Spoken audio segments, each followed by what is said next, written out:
months before the wedding, I went to inspect our new house and realized the layout had been changed. A new, empty room had been added. It was twice the size of my bedroom, and to make space for it, they had completely knocked down my gaming room. I was baffled. When Leah came home, I looked at her frowning. "Why did you add an extra room to the blueprint without telling me?" She hesitated, then offered a breezy, careless smile. "Your buddy has no one in Chicago. He's living in that cramped, miserable studio. Since we're buying a place, what's wrong with giving him a space of his own here?" Ah, there it was again. That casual, dismissive tone. What's wrong with... The same excuse she used when she bought Chase a car behind my back, and again when she gave him the exact same custom wedding ring I had driven across 3 states to secure. Now, facing it once more, I didn't hesitate. I pulled out my phone and messaged the realtor to list the house. If she cared about Chase that much, then calling off this wedding? Well, what's wrong with that? "Are you sure you want to sell this place, Drew? And at half the market value?" The realtor sounded incredulous. "I'm sure," I replied without a second thought. I had poured my soul into this house. From the layout to the design, I did it all. From the exact shade of paint on the walls to the choice of furniture. Leah had never cared, always brushing me off with a careless, "Do whatever you want." But it wasn't until today, during the final walkthrough, that I realized my months of hard work had been remodeled to accommodate another man.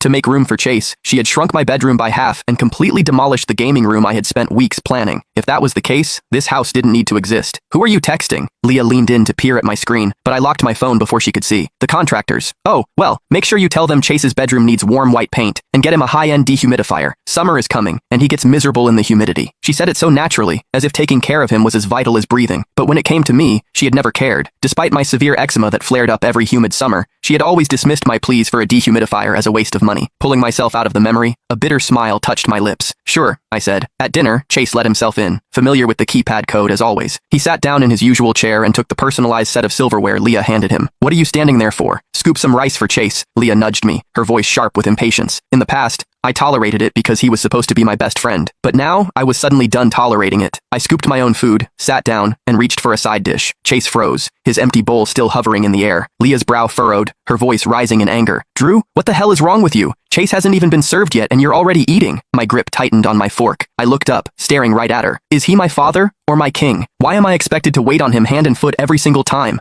"Leah, your favoritism is getting embarrassing." She blinked, caught off guard. Then, she let out a soft laugh, looking at me like I was a toddler throwing a tantrum. "He's your best friend. Are you seriously jealous of him?" she said, reaching over to ruffle my hair. "I only treat him like family because he's close to you. I'm just looking out for him." Then she murmured, "Come on, stop being dramatic." The memory of all the times she had chosen him over me, pretending to be his girlfriend, abandoning me on the highway to find him, flickered through my mind. I looked down at the shrimp she had just casually dropped onto my plate, losing whatever little appetite I had left. "I'm not hungry." "Drew, what is your problem now?" The brief warmth in her eyes vanished, replaced by sheer annoyance. It wasn't until Chase gently tugged at her sleeve and reminded her that I was allergic to seafood that a flicker of guilt finally crossed her face. "Oh, let me make you something else then," she offered.